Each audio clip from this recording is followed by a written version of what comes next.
Merhaba arkadaşlar. Bugün kendime yüz masajı yapacağım. İlk önce bununla. Yüz masaj aleti bu. Büyük küçük taraflı böyle. Yüzdeki bütün kirleri alıyor.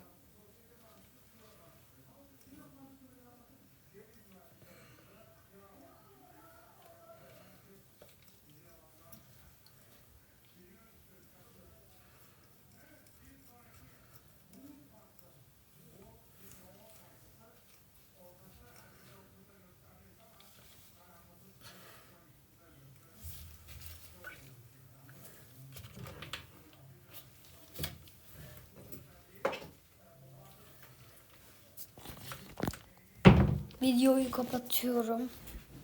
Bay bay.